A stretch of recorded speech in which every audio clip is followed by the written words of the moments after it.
your bite-sized daily roundup of the biggest news from the world of film. This is the Daily Reel with Van Connor. Good morning, it's Monday, February 8th, the day Taxi Driver was released in 1976, The Never-Ending Story 2, The Next Chapter arrived in 1991, black comedy gem In Bruges arrived in 2008, and the Lego Movie 2, the second part, was released in 2019. Mom in a dozen rom-coms, Mary Steenburgen's birthday is today, along with freaky star Katherine Newton, Nick Nolte, William Jackson Harper, Seth Green, and film score legend John Williams. Now here's the news at the top of the week. Stacey Osei-Kuffour, story editor and writer on HBO's smash hit Watchmen series, has signed on to pen the screenplay for Marvel Studios' Blade reboot. Oscar winner Mahershala Ali will portray the titular Daywalker, a human-vampire hybrid with all the strengths and none of the weaknesses of the blood-sucking monsters he has devoted his life to hunting and eliminating. Created in 1973 by comics legend Marv Wolfman, the character was memorably portrayed on screen in the late 90s and early 2000s by Wesley Snipes, in a franchise that was part of the triple punch that broke the seal on superhero flicks, alongside, of course, Fox's X-Men and Sony's Spider-Man. Mahershala Ali and MCU head Kevin Feige have spent over half a year meeting with writers in the hopes of finding an in on the new adaptation. Reportedly, the studio only met with black writers as part of its ongoing attempt to more authentically represent its non-white characters. Furthermore, with her hiring on Blade, Stacey Osei-Kuffour becomes the first black female writer on a Marvel Studios project. No release date for Blade has been set. Some mother are always trying to ice skate uphill. Birds of Prey director Cathy Yan will direct an adaptation of Rachel Kong's fascinating short story, The Freshening. The logline's a doozy. Set in a near future where tensions over race and gender have reached a violent extreme, the US government institutes a public health initiative known as The Freshening.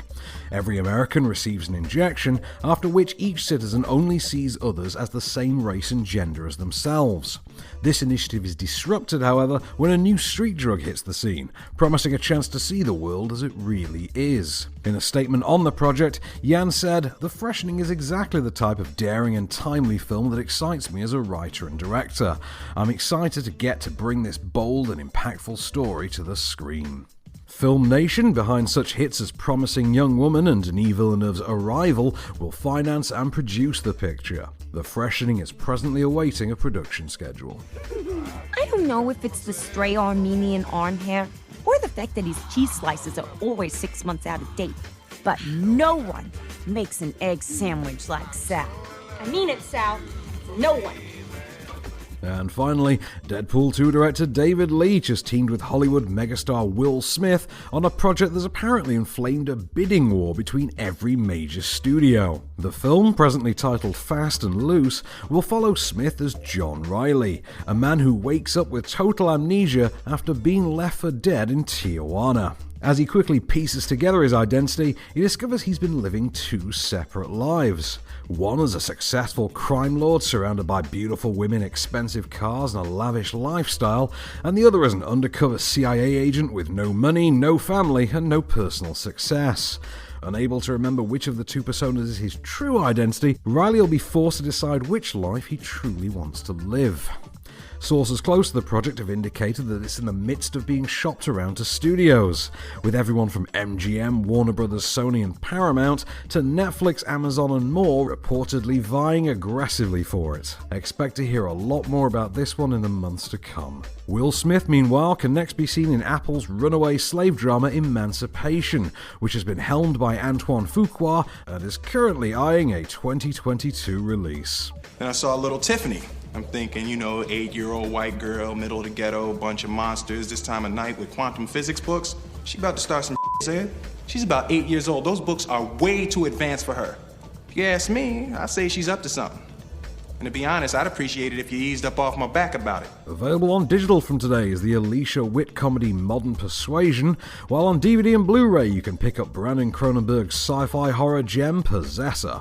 Babis Makridis' Birds or How to Be One arrives today on Mubi, with Jackson Stewart's Beyond the Gates and the Emilia Clarke-led Voice from the Stone added to the horror streamer Shudder.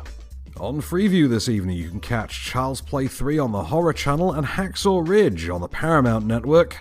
The Remains of the Day and Pretty Woman are showing on Sony Movies. Going with an aquatic theme, there's Jaws and Waterworld on ITV4, and on Film 4 there's The Imitation Game, 3 Billboards Outside of Ebbing, Missouri, and Double Jeopardy, while the Sky Cinema and Now TV premiere for today is Ike Barinholtz's directorial debut, sociological satire The Oath. This has been The Daily Reel for Monday, February 8th. Keep it cinematic. See you tomorrow. The Daily Reel is a Candystore production, presented by Van Connor and written by Calvin Prickett. All information is correct at the time of writing, and source links are in the description for each episode. Don't forget to rate, review and subscribe on all good podcast platforms, or ask Alexa to install the Daily Reel skill for your morning flash briefing. Follow the show on social at Daily Reel Pod, and we'll be back every weekday. Until then, keep it cinematic.